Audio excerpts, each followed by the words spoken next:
Bonjour à tous, c'est Sem Nico. Avant de commencer la vidéo, je tiens à préciser que mon compte a été banni et bloqué pendant 2 semaines. Je peux plus publier de vidéos sur mon compte. Je pense que j'en ai plus pour longtemps avant que ça finisse comme Kevin Gall, qui me le fasse sauter définitivement. Bon, je vais parler du baptême d'eau.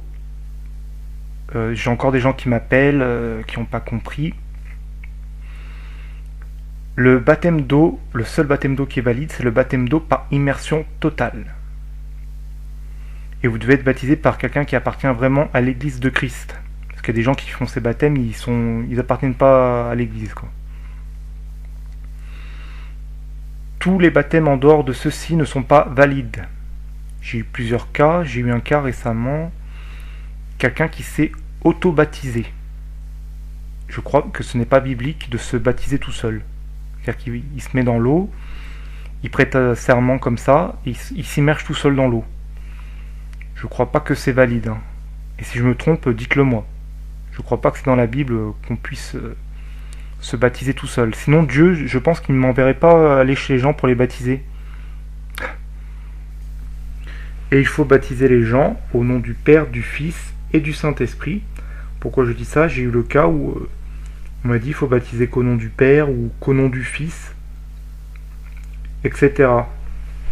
Et je vais prendre la parole. C'est dans Matthieu 28, 19, c'est le dernier chapitre.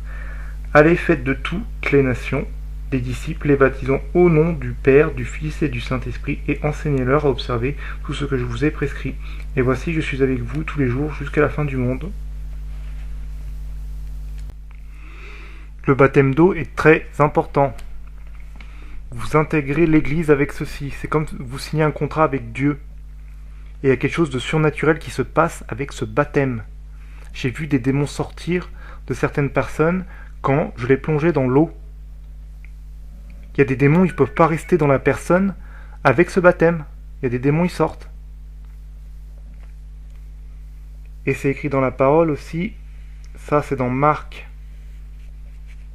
16, verset 16, celui qui croira et qui sera baptisé sera sauvé, mais celui qui ne croira pas sera condamné.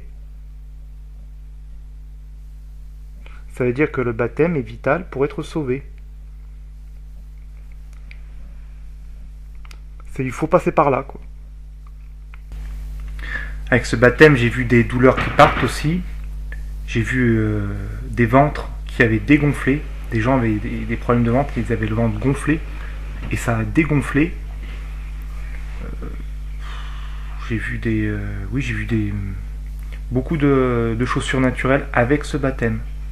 Parce que les gens, il y a le Saint-Esprit qui rentre au moment de ce baptême.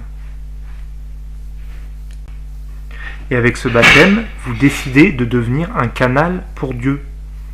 Tandis qu'avant, quand vous étiez païen, vous étiez un canal pour les démons. On est des instruments spirituels. Soit on est connecté avec les démons, soit on est connecté avec Dieu. Il peut y avoir certaines personnes qui sont ni connectées avec les démons, ni connectées avec Dieu. Mais bon, généralement, les démons prennent la place. Bon, et puis maintenant on va parler du fameux baptême catholique, qui n'est pas valide. Tous ceux qui ont le baptême catholique, je vous invite à le refaire. Vous n'appartenez pas à l'église de Christ.